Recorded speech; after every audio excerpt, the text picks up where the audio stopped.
All right, ladies and gentlemen, thank you for your attendance here. We will now call this meeting to order. We will have roll call beginning with Commissioner of District 2. Keith Love, District 2. Thelma Bowie, Commissioner at Large. Dedrick Johnson, Mayor. Abel Garza, Commissioner at Large. Chris Sharp, District 3. Jamie Clark, Commissioner of District 4. All right, thank you very much. Let the record reflect that we do have a quorum established, 6 of the 7 commission members present. I will ask that everybody please to silence your cell phones or place them on vibrate, and we ask that you remove all shades and hats while in the commission meeting. So we thank you very much for adhering to that portion of our meeting as is listed on our agenda. At this time, we will have our pledge of allegiance, our invocation. Our invocation we're happy to have with us today, Pastor Matthew Walker of Restoration City Church here in Texas City. Is Pastor Walker here? That's okay. I'm going to lead us in the invocation, and if you don't mind standing, and then we will have Commissioner Love, who will lead us in the pledges. Let us pray. Father God, thank you for this day. God, we thank you for those who have assembled here to witness governance at its finest here in the city of Texas City.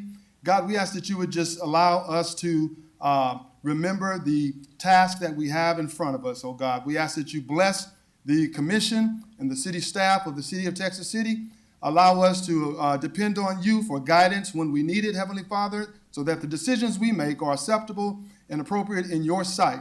God, we ask that you would just continue to bless all the families represented here in this great city. And we ask it all in Jesus' name.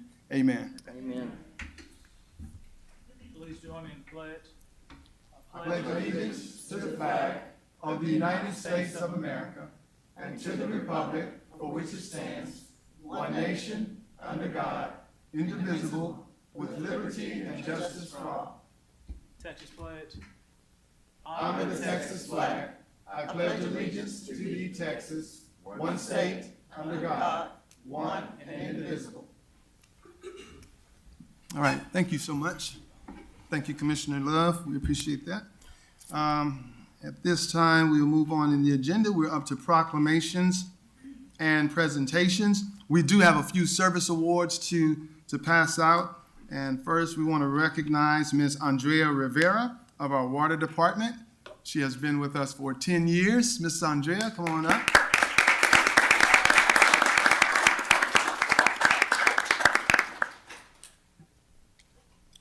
She's a behind-the-scenes type lady, but she really makes the water department go, and we really appreciate her for her service to Texas City. Yeah.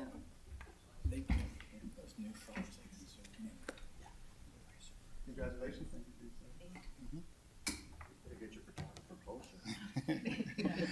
No, that's not enough. Thank you so much.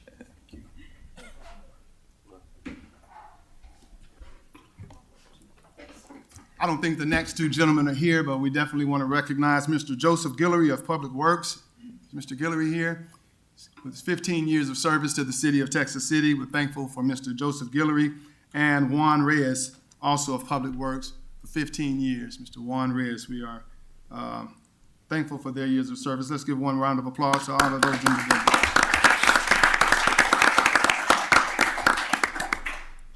Also, we have a proclamation today to present. Today's proclamation is proclaiming September 17th through 23rd as Constitution Week to be received by the George Washington chapter of Daughters of the American Revolution.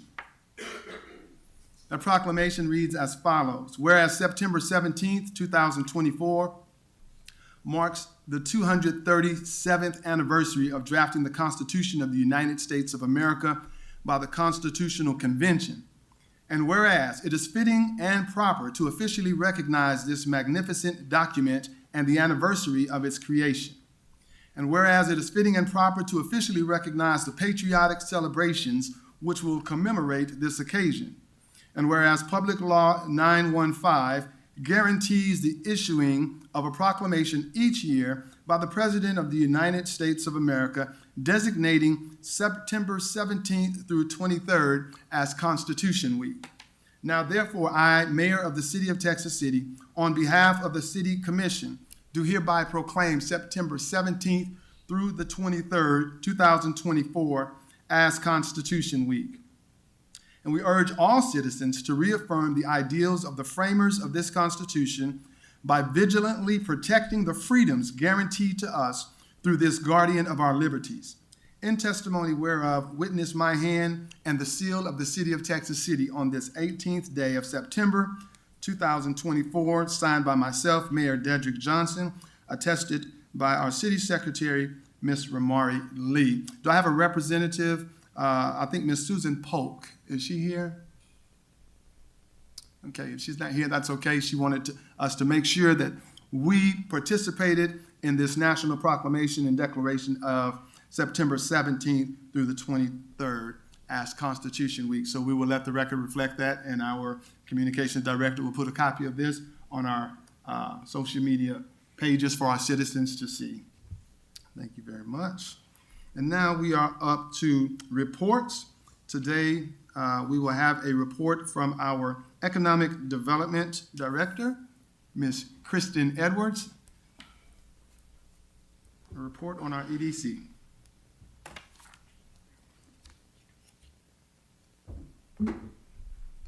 Good evening, Mr. Mayor, Commissioners. Thank you for having me in front of you this evening.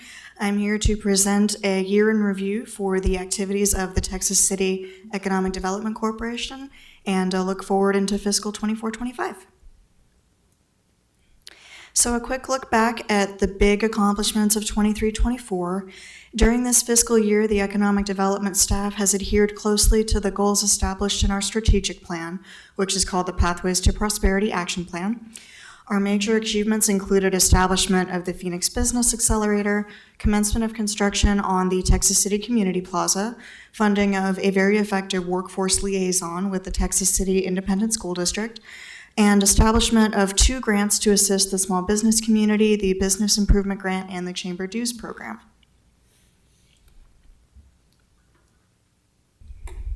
User error. So here is the Phoenix as it looks today, located at 607 6th Street in our downtown. The goal of the Phoenix is to provide low-cost office space and amenities to businesses within their first 1 to 3 years of operation.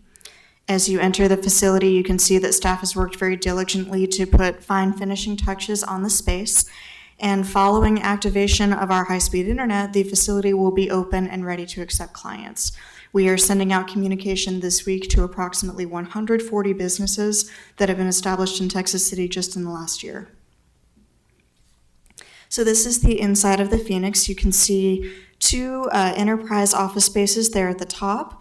Those are ideal for 2 to 3 employees and will come with full computer setups.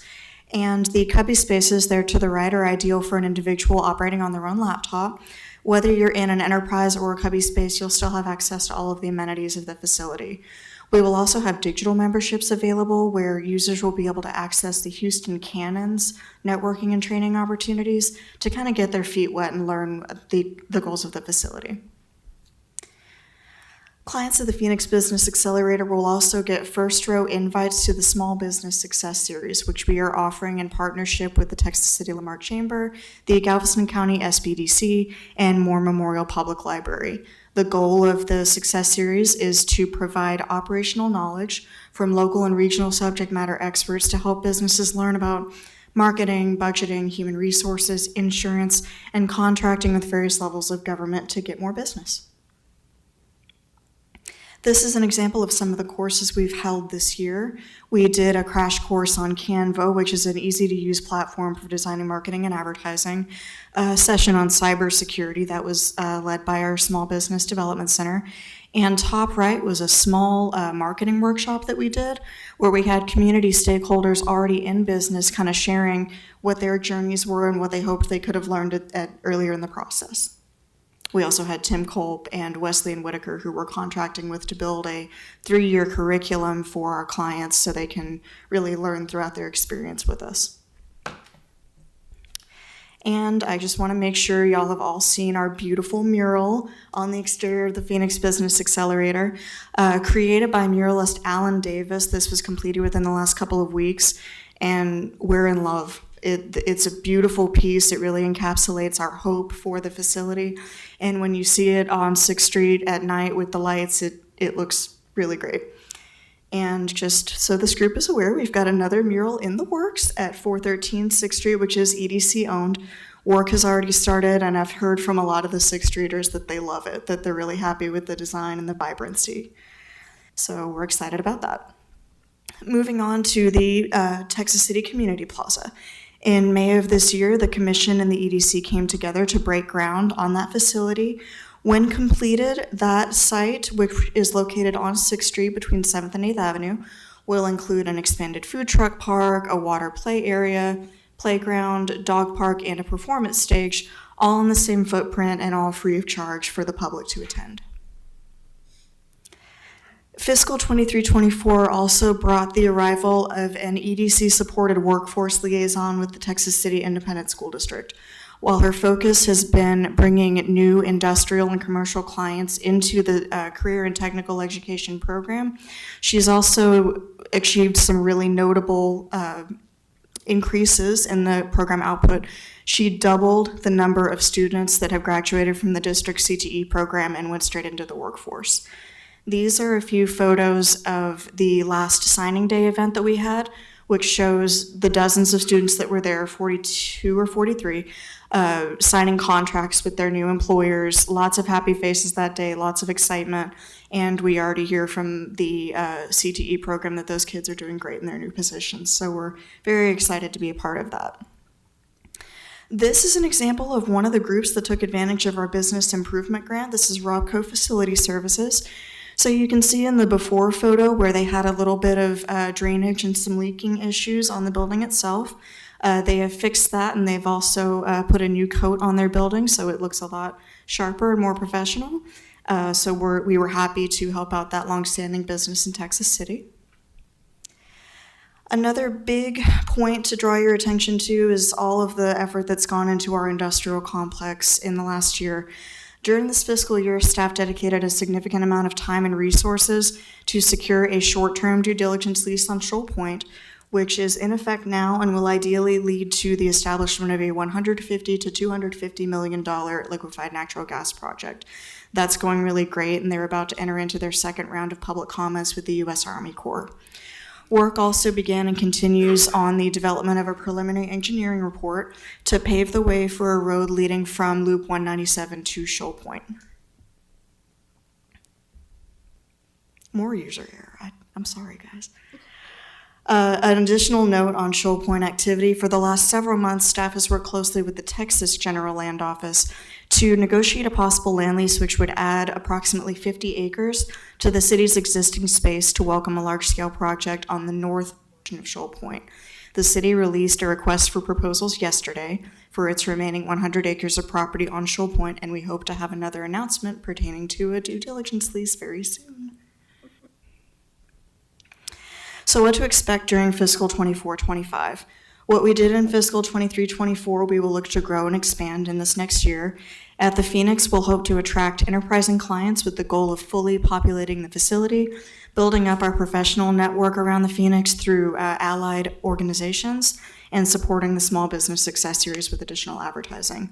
Following the end of construction at the Community Plaza, we will really push attendance to that facility, develop programming, and hold a grand opening ceremony in the fall. What to expect during FY24 continued in partnership with Texas City ISD and College of the Mainland. We're developing what we're calling an education pipeline presentation.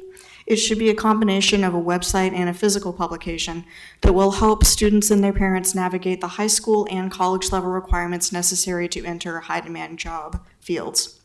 We're starting with the courses offered at the Industrial Trades Center and really kind of mapping out what classes kids need to take from 8th grade forward to be able to get into certain careers and just make it easier for them to navigate. And finally, in fiscal 24-25, the Economic Development Corporation will ideally bring on a new community events and tourism manager. That person's goals would include creating consistent special events and presence at the Community Plaza, creating and managing new special events for the EDC, building a regional tourism network to bring additional visitors from outside of the community to Texas City, and assisting with marketing efforts for the Dole Convention Center, so helping out the Recreation and Tourism Department as well. Finally, the EDC will continue its main mission of focusing on attraction and retention from businesses per our Pathways to Prosperity, and focus on our target industries, the blue economy, innovative manufacturing, Experience Texas City, and engineering tech. We'll continue to work with our industry partners as well, from the Governor's Office, Greater Houston Partnership, Bay Area Economic Partnership, and the Chamber. And on behalf of our entire staff, Mr. John Branson, my executive director, and Ariel Callis, our project manager, our head of Phoenix at the Phoenix, just want to say thank you all so much for your support and partnership throughout the year.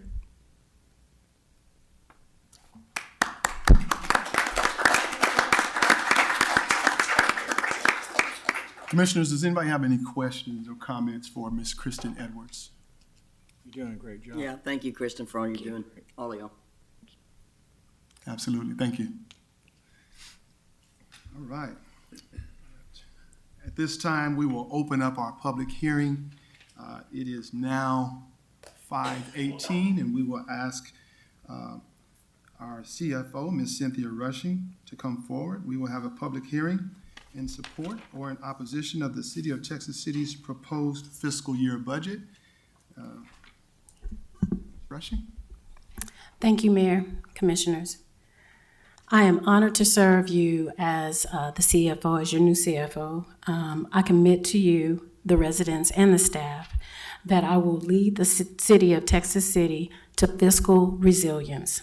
So thank you for your support and patience as I learn and grow in this role. Today, I'm going to walk us through the FY fiscal year 25 budget.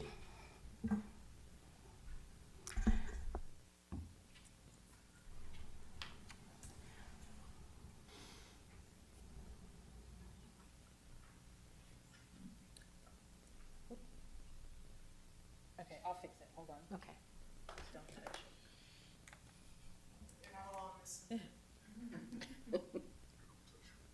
Yes. Okay, so I'm starting off with a picture. And I'm going to focus this presentation or the FY budget on general fund. There are over 38 funds that we have, special funds, internal funds, enterprise funds. But the general fund is our operating budget fund. And this is where the majority of the property tax dollars goes to sales tax. So I want to focus on this because it's very important. So what you see here is a graph of the general fund over 5 years. So the first bar is representing fiscal year 1920. And so if you just look at the bar, it's going down. There's a black line. There's a black line that's going down, and that's a trend line. And that's saying that in our general fund, that the trend is going down. Why does that matter? Well, it matters because we need to maintain a balance. We call it a fund balance, but it's like your savings account or your reserves. And so we have to keep a certain amount in this reserve. School of Thought says that we should have at least 3 months of reserves, no different than what we have in our personal life, of saying, we need 3 months of operating expenses in a savings account. And so our fund balance represents that.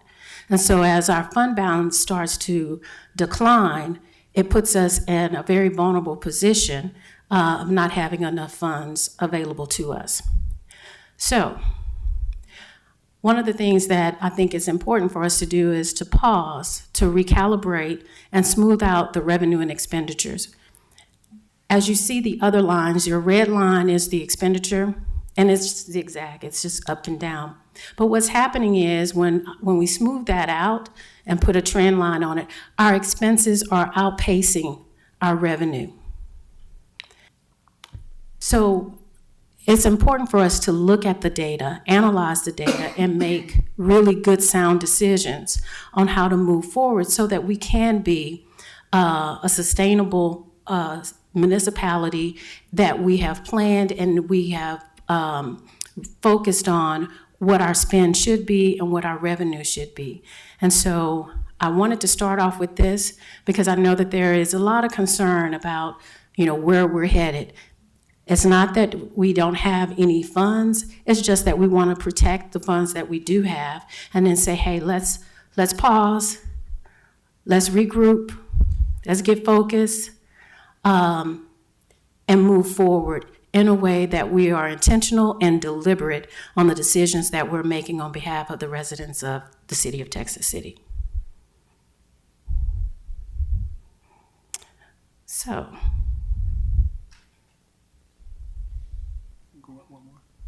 So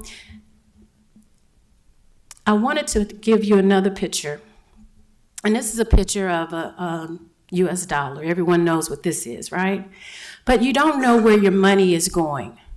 So I wanted to show this to say, okay, if you look at a dollar bill and if you look at our budget, 24% of our budget goes to police. 18% is fire. The sum of those two is 42%. So 42% of our operating budget is going to public safety. And in the Community 2030, there was a focus group that was brought together, and the number one priority for the city of Texas City was public safety. 24% is going to infrastructure. So what is infrastructure? It's our road, bridges, drainage. So that is 24% of our budget is going there. Now, we want to have fun where we live, right? So 13% of our budget is going to parks. And then there's 20% consist of, in the gray box, the various services that we provide: administration, facility management, library, information technology, municipal court, planning and permits. So that was just a great pictorial of how your dollar is being spent. Now, our revenue sources. Same pictorial of a dollar bill, but 38% of the money that we get comes from property taxes. 30% comes from sales tax. 9% is franchise tax. Fees that we charge for services is 12%. So as you can see, a big chunk of the revenue sources is coming from taxes. 77% is taxes, fees is 10%, and other is 13%. The other exciting news is that for FY25, we did not increase the property tax. We went with a no new revenue tax, so there was no property tax increase. So we're having to manage on, I won't say limited funds, but we're managing on funds and not passing increases on to the taxpayers. And so this is a balancing act. And so again, it is important for us to really take a step back and become more strategic in our spend.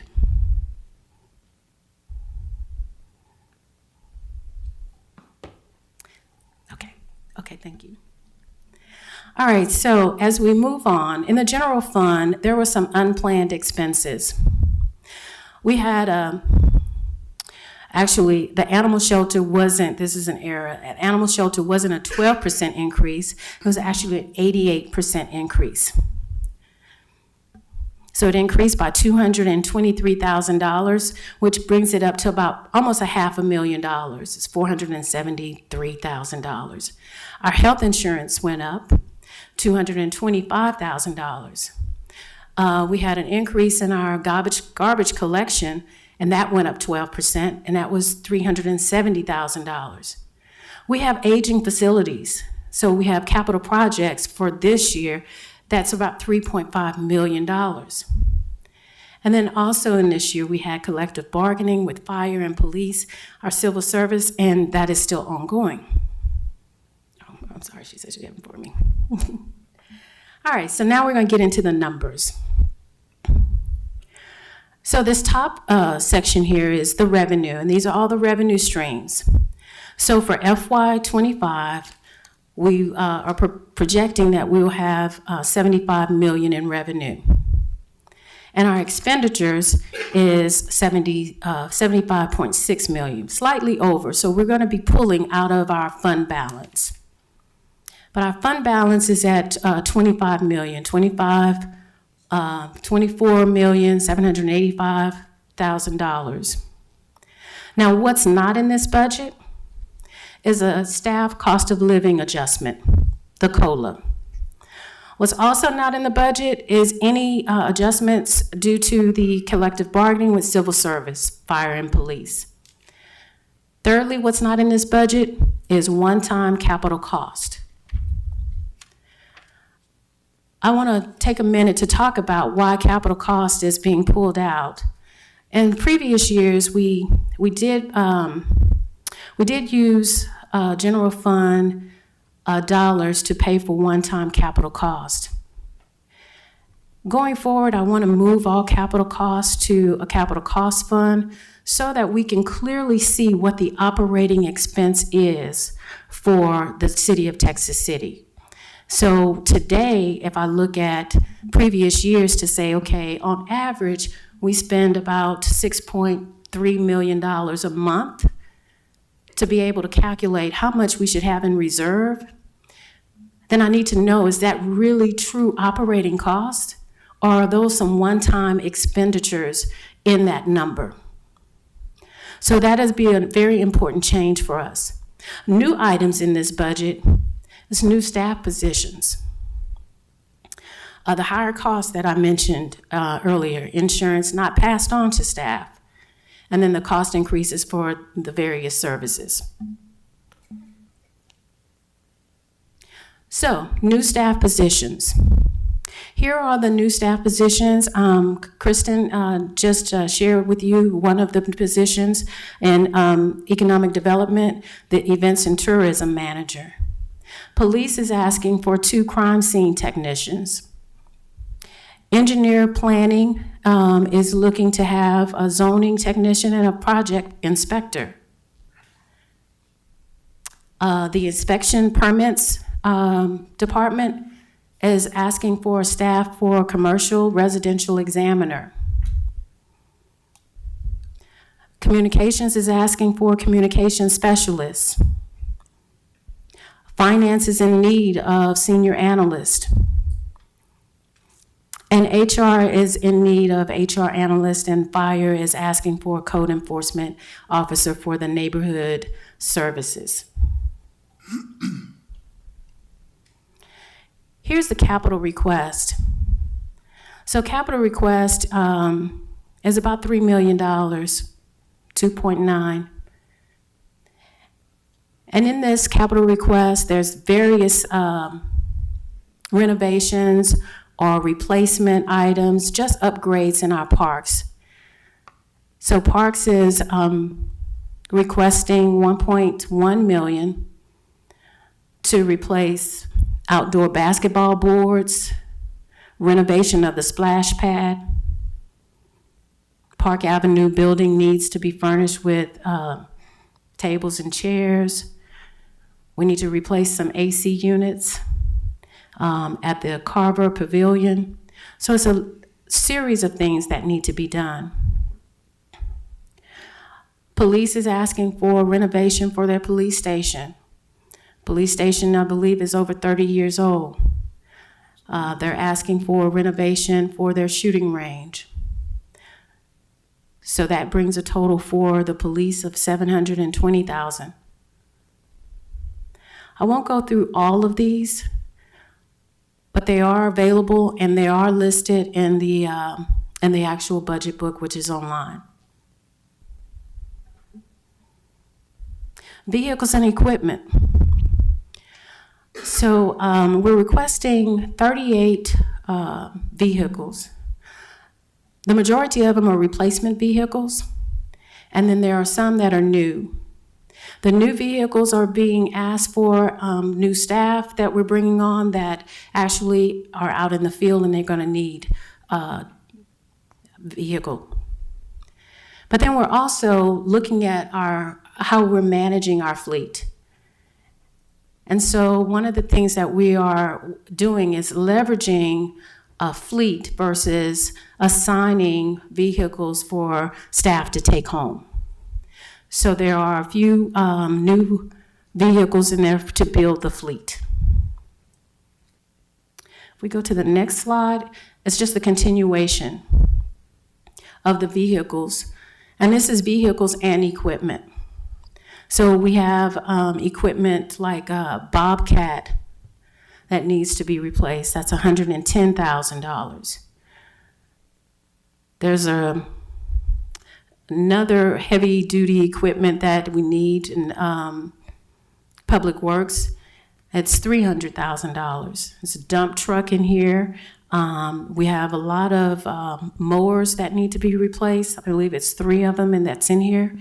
But again, our vehicle and heavy equipment comes to $2.9 million. But this is going to be funded out of the capital fund versus out of the general fund. Now, we will have to take general fund dollars to fund the capital fund, but it will not be a part of the operating costs. So when we start to look at our operating costs, we're going to have true operating costs and not the one-time expenditures.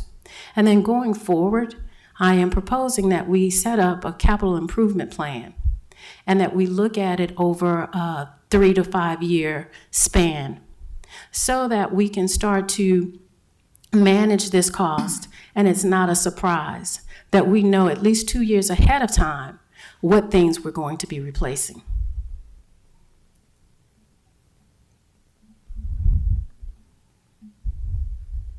That's it. Is that it? That's the last one. It says 10 out of 10. Oh, okay. Well, I looking was just for- ready to keep talking. Well, maybe I'll have questions. I don't know. I was looking for a slide that said goodbye or something. I know, right? Ms. Rushing, you've kind of laid it out there for us and put it out there. I appreciate it. Commissioners, does anybody have any questions on Ms. Rushing about this presented budget?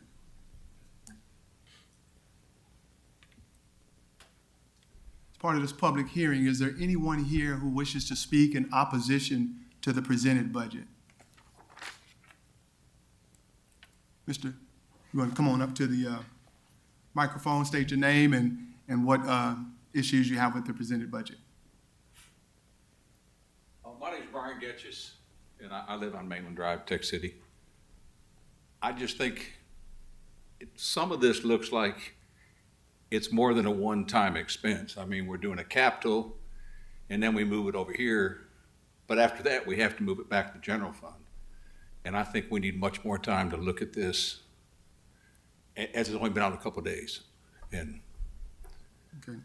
Just for your information, the budget is required to be posted to the public for 30 days. We're in the middle of that 30-day period. It will be posted for another 10 days or so, or 7 days. We're not voting on the budget tonight. okay, but has it been changed, altered in those 30 days? Oh, it can be added to and things like that. It just needs to be published for public opinion. But then it's hard for us to have an accurate look at what we're doing. If it's changed after 15 days, Well, Yeah.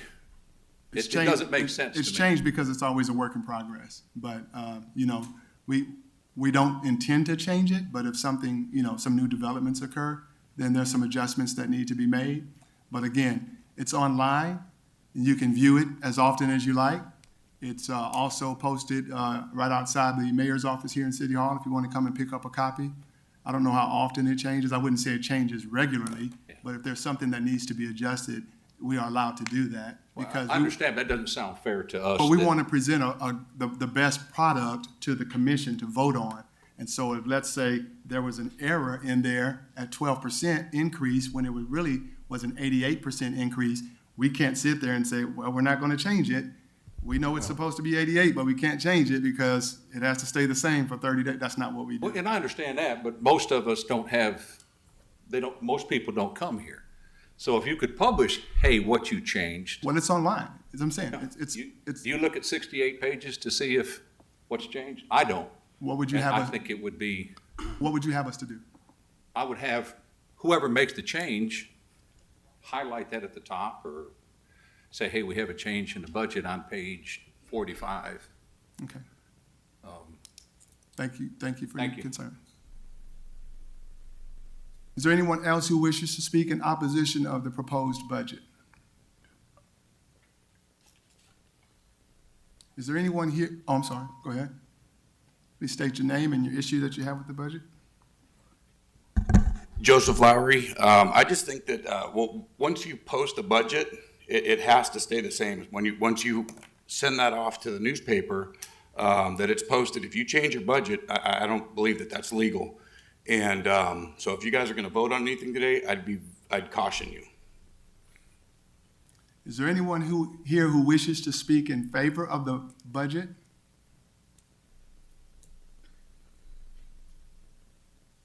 I will say that everything we're doing with the posting of the budget is done within the allowances of what we're doing, what we've been doing for many years in the city of Texas City. And so nothing we're doing is illegal. Nothing we've ever done has been illegal with regard to our budget. Ms. Rushing, thank you so much for your presentation. Thank you, Ms. Rushing. I just want to remind the public that today we're not voting on the budget. It was a presentation, a public hearing. We will have another public hearing that will be posted according to the provisions that we need to, and that should be sometime next week. So stay tuned for that. The 26th, I believe, will be our actual budget. At this time, we will entertain a motion to close the public. Motion to close. Second. A motion has been made to close the public hearing by Commissioner Bowie, seconded by Commissioner Sharp. All in favor, state by saying aye. Aye. All opposed? Motion carries. Public hearing closed around 5:38-ish. We're up to public comments. On public comments, we'll hear from, first, we have public comments. Remind everybody that your comments are up to 3 minutes. You have up to 3 minutes. Please state your name for the record when you come up. We have Joseph Lowry of Lowry News Network. You may make your way to the podium. Some of the stuff I tried to get a meeting set up with you privately I wanted to discuss. I didn't really want the public to know. But one of the concerns I had was your involvement in hiring gang members at the police department. There's a lot of things that people don't realize. $220,000 sounds like a lot of money, but if you spread that over 500 employees, which is really a bloated amount of numbers for a city this size, it's not that much. It's a cup of coffee a day. So, it's bothersome to me that a mayor or city manager would, instead of taking care of his employees, would go out and buy himself a $65,000 SUV. That's bothersome. The budget changing, we already talked about that, but to give you an example about how the city's bloated with employment here, if you compare it to League City, there's 135,000 citizens there. And here, there's roughly 50. There's 700 employees up there. There's over 500 here. So, poor management. As she was speaking about how the general fund is depleting, that's poor management. Your general fund, every year, your taxes go up as far as what the city revenue brings in. You're getting taxes from homes, from the property taxes. More homes, more taxes. More homes, more people come in, more people spend money. So it's bad management. If that fund is going down, that's a sign of a bad city manager. But that's it. Next, we have Miss Rebecca Placencia. She's going to speak to us regarding our homeless encampments. Hi. Hi. I'm here to talk about the homeless encampment on the north-south ramp of the 146 off the loop. It's in between a church and Lowe's. I'm a new resident to Texas. I moved from out of state 2 years ago, but I've been here 2 years now. So this started with one tent a few months ago, and now there's 4. There's furniture there.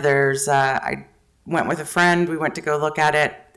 It's disgusting. They're taking baths in the water there. There's no bathroom, obviously, so the water there is their bathroom, and there's an enormous amount of trash. They've dug out little ditches for when it rains, and there's 4 people living there now. There's 4 tents, and it's growing. One of them gets $1,400 in Social Security, according to him. Another one is on probation. He got kicked out of Galveston, told to come to Texas City because the laws are more lenient here for homeless people. And just last, I came from Long Beach, California. I lived there for 18 years, and it started with 1 tent, and it grew to thousands of tents. You couldn't go outside and walk down the street when you're paying $3,500 a month in rent. You have to walk over homeless people outside of your house. So I don't want that to happen here. I've called the non-emergency police number 4 times, and even the residents of the bridge said that police have come down to talk to them and nothing has happened. So that's all. Thank you, ma'am, for your comments. And last, to address the commission, we have, let's see, Ms. Barbara White, who's going to speak to us about the Walk to End Alzheimer's.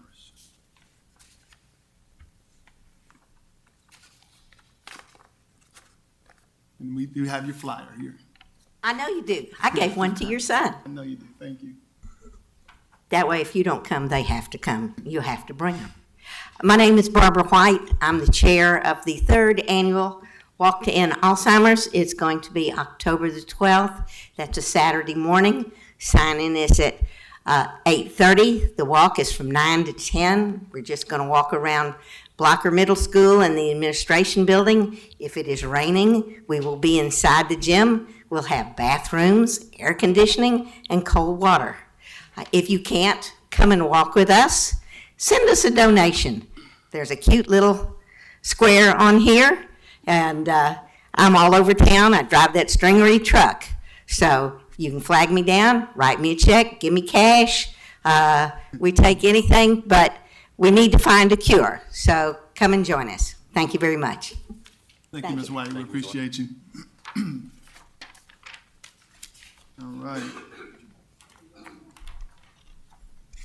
Commissioners, you have before you the consent agenda items A through D for your consideration. We've provided those notes. If there's any of these you would like pulled for further discussion, you can do so at this time. I have a question about C. Yes, all right. Okay, my question is, Wait, I'm just, if you want to pull C for discussion? Yes, sir. Okay, you can pull that and then we'll come back to it after we Okay. make a motion on it. Any others, Commissioner? Make a motion to approve items A through D with the exception of item C. Second. Motion has been made to approve items A, B, and D from Commissioner Knoxon, seconded by Commissioner Love. All in favor, state by saying aye. Aye. All opposed? Motion carries. And at this time, we will look at consent agenda item 8C, where we consider and take action on resolution number 2024-109, casting the City of Texas City ballot for TML, places 11 through 14 of the Board of Trustees for the Texas Municipal League Intergovernmental Risk Pool. You want to talk about that, or want me to talk about it? Oh, your question. okay, so it's not the first time, but how does, so the city, we have a ballot as, we vote as Texas City? Yes. It's not something we can do individually. It's just, we do it as Texas City. That's how this is. You know, Santa Fe, whoever has their ballot, and that's how they, Right, they submit, TML submits the ballots to the city as a whole. We make our recommendations to them on that ballot, and that ballot is included in your packet here. And we've done that based upon service with them and incumbency and things like that. And it's up to the commission to approve that ballot so we can send it in as a city ballot. okay.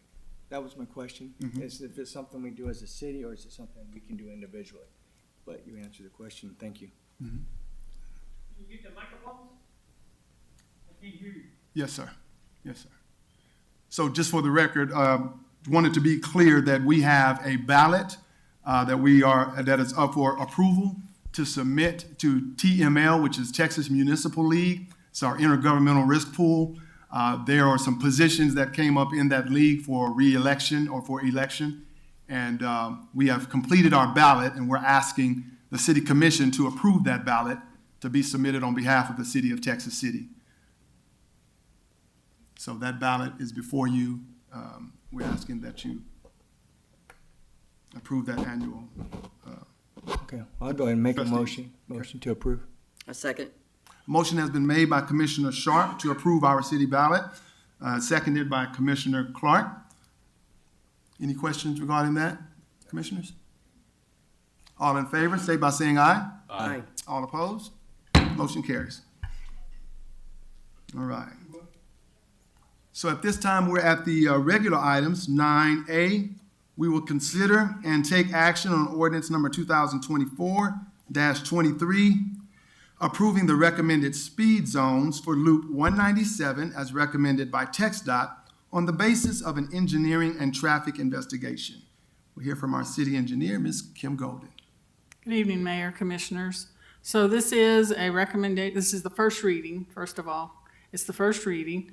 TxDOT has done a study on 197, which is under their jurisdiction, and is making these recommended adjustments to the speed limits. I've had their study reviewed by our consultant, and they concurred in the recommendations, and so we're bringing it to you to take through the process of making it an ordinance.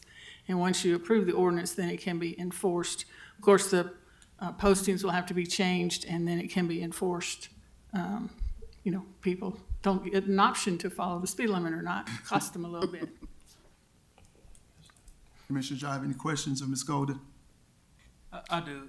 Has there been any fatality accidents on this stretch of road? I could find that out for you, but this is a speed study that was done by TxDOT, and usually what they do is they have counters that will count the vehicles and what speed they are actually driving, and then they will base the speed limit not on what it should be, but 85% of what people are actually doing. And then they will consider whether that's appropriate. So like school zones, which is the next one we're coming up with, may be set differently, but for these kind of things, that's usually what they do. So speed limits aren't necessarily based upon crashes. That's where signalization, traffic control devices, and things will look at crashes. But if you're wanting to get a crash report, I can undertake to do that for you. Is the speed limit, are we going up or down? So, I'll be honest with you, I've been so busy with other stuff that I haven't had a chance to go out there and look to see what it's actually posted right now. Yeah. It's going down? Okay. It was 45. I knew y'all would do that. Thanks. I just wanted to get it in your hands. Is it at certain sections it's going down, or is it across the whole loop? Does it look like it's showing different streets? Yeah, so there are different sections of the loop that are being adjusted differently. So it's not like one continuous, the same speed limit. It's based on different sections. But we've got 2 more readings.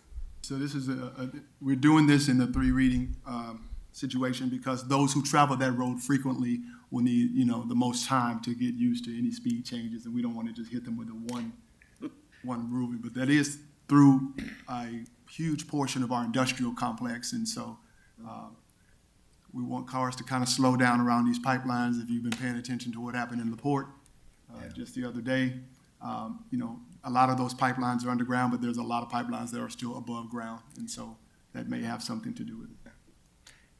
Mayor, I'll just have to leave for the golf course earlier, but I make a motion to approve.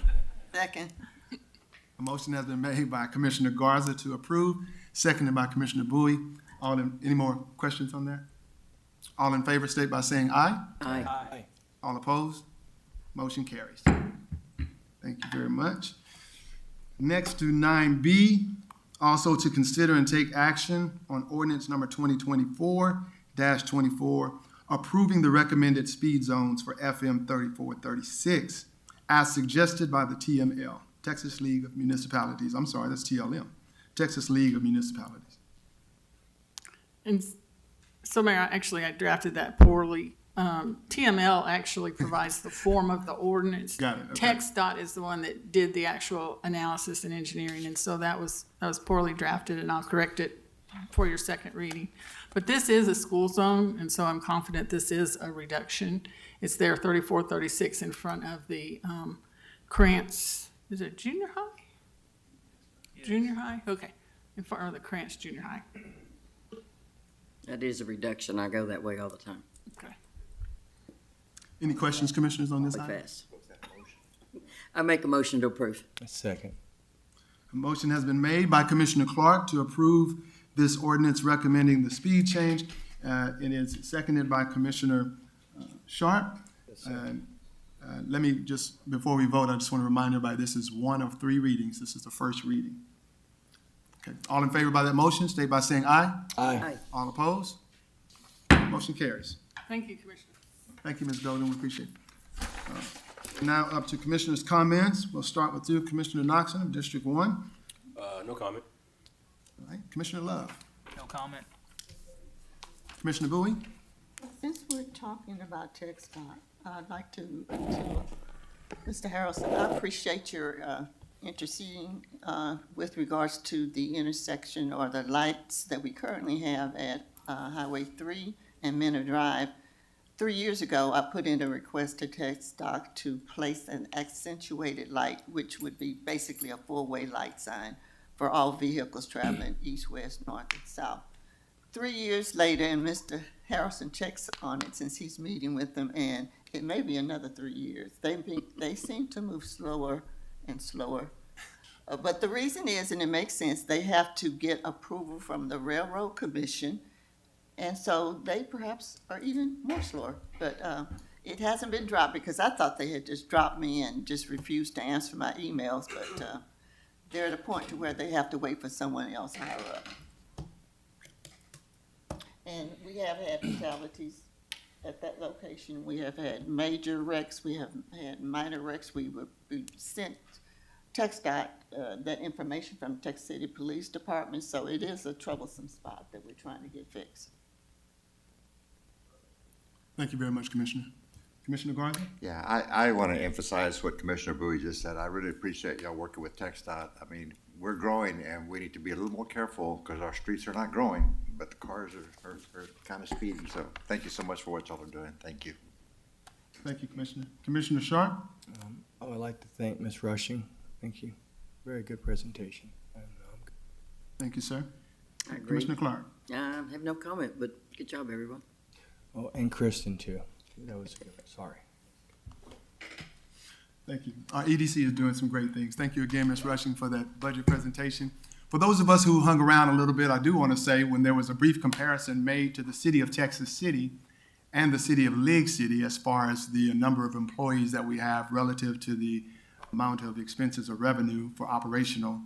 League City is a larger city than ours, but I will just point out that League City operates on a volunteer fire department. Our fire department is a fully paid staff, and as you saw in our budget, it's 18% of our operational expenses are credited to our fire department, which we just have a 4th fire station that we spent upwards of $15 million on. And we do have a EMS service that operates out of that fire station.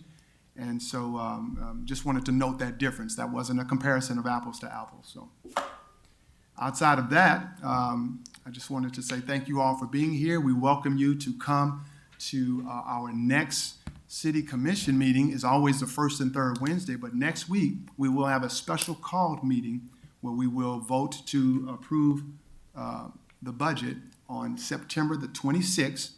We will have that posted, and that's going to be a special called meeting, as we will have another budget hearing where citizens can come as they did today and speak on the budget, and we, at that time, will cast our vote on the proposed budget.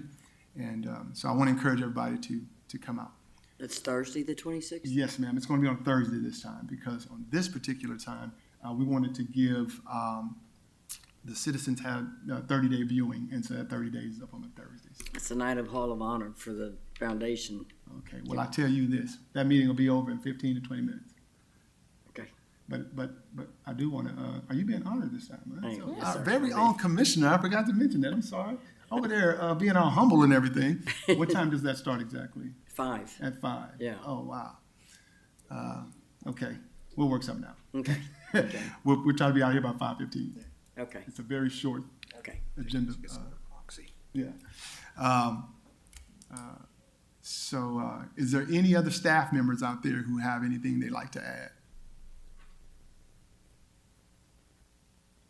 Community conversations. Oh, yeah, thank you. I missed out on that myself. Tomorrow, September 19th, at the Sanders Vincent Community Center, we will have community conversations with Mayor Johnson. This is our usual kind of town hall, if you will. We do it on a quarterly basis now. It used to be done on a monthly basis. But tomorrow night at 6:00 p.m., the Sanders Center, we want our public to come out and just hear some of the great things we have going on in the city of Texas City. And we'll field questions from our residents and anything that they'd like to talk about. We're going to have department heads on hand to answer any questions in their respective subject. They are the subject matter experts. We have some representatives from the different departments we have, as well as Galveston County Health District representation will be there. So that's tomorrow night again at the Sanders Vincent Center at 6:00 p.m. Thank you, Ms. Ramari, for that reminder. And, Go ahead. Sorry. Go ahead, Ramari. October 1st is National Night Out. And I think Chief or Hurd can speak more to that. All right. Yeah, so October 1st is National Night Out. If your neighborhood, your organization has not signed up yet, you can go online and sign up. If you're not familiar with National Night Out, of course, it's a national thing. In Texas, we go to ours in October, where it's a little bit cooler. So October 1st, that evening, you have a association or even your HOAs are doing something. Just let us know, register online, and we'll come out there, bring some resources, some officers. Fire department will be out there. Thank you, Corporal Hurd. We appreciate that. Mr. Mike Skiba, golf course. So next Wednesday and Thursday, September 25th and 26th, we will have our annual Chamber Golf Classic. It will consist of 4 flights, a morning flight and an afternoon flight. Each flight will consist of 30 teams and 120 players. So it'll be a very busy 2 days out there, and it'll be very fun 2 days out there.